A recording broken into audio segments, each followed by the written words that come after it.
రేవంత్ రెడ్డి ఓ psycho, MP Etela Rajender సంచలన వ్యాఖ్యలు. ఈటల రాజేందర్ గారు ఏమంటారంటే, రేవంత్ రెడ్డి గారు ముఖ్యమంత్రి గారు ఒక సైకో అంటారు. ఎట్లా సైకో అంటున్నట్టు మేము నిన్న వీడియో చూసినాము.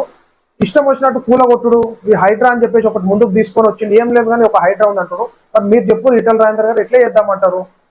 అక్రమార్కులు ఇష్టం వచ్చినట్టు కబ్జాలు చేసుడు, కట్టుడు, పర్మిషన్లు ఇల్లీగల్ గా ఉండు, దొంగ పత్రాలు సృష్టించుడు, దొంగ సంతకాలు పెట్టుకున్నాడు, ఇష్టం వచ్చినట్టు కట్టిరు. మరి చెరువులు కబ్జా అయినాయి, గుంటలు కబ్జాలు అవుతున్నాయి, నాలాలు మోరీలు కబ్జాలు అవుతున్నాయి. ఎట్లా చేద్దామంటారు? మీరు చెప్పుకోరు, మీరన్నా చెప్పు. మరి ఎట్లా కాపాడదాం?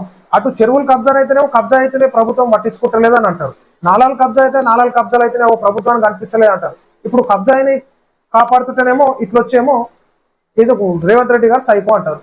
మరి మీరన్నా చెప్పు, ఎట్లా కాపాడతారో చెప్పు. మరి చూడరు వార్త. మేడ్చల్ జిల్లా బాచ్పల్లి పూజిత అపార్ట్మెంట్ నివాసులకు హైడ్రా నోటీసులు జారీ చేయడంపై బీజేపీ ఎంపీ ఈటల రాజేందర్ తీవ్ర ఆగ్రహం వ్యక్తం చేశారు.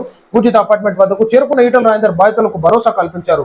అపార్ట్మెంట్ కూల్చివేస్తామని నోటీసులు ఇవ్వడంపై ఆయన తీవ్ర స్థాయిలో ధ్వజమెత్తారు. ఈ ప్రభుత్వం ఎన్నో రోజులు ఉండదు, ఈ తుగ్ల ప్రభుత్వం మా ప్రజల జీవితాలతో చెలగాటమాడితే ఖబర్దార్ నా కొడుక అని రేవంత్ రెడ్డిని ఈటల రాజేందర్ హెచ్చరించారు. రేవంత్ షాడిస్ట్ సైకో కాబట్టి ప్రజల్ని ఏడిపిస్తున్నాడు అని చెప్పేసి, ఏడిపించడం కాదు ఈటల రాజేందర్ గారు, మీరు చెప్పుని. మరి ఎట్లా చేద్దాము, చెరువులను ఎట్లా కాపాడదాము?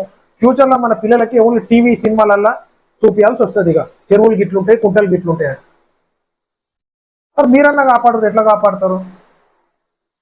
అవినీతిపరమైనటువంటి దందాలు చేసుకుంటా అక్రమ అధికారులతోని సంతకాలు పెట్టించుకొని ఆ గవర్నమెంట్ జాగాలు కబ్జాలు చేసి నాలాల పక్క పొంటి పర్మిషన్లు ఉండయి, ఏముండయి, ఎట్లా కట్టిర్రు?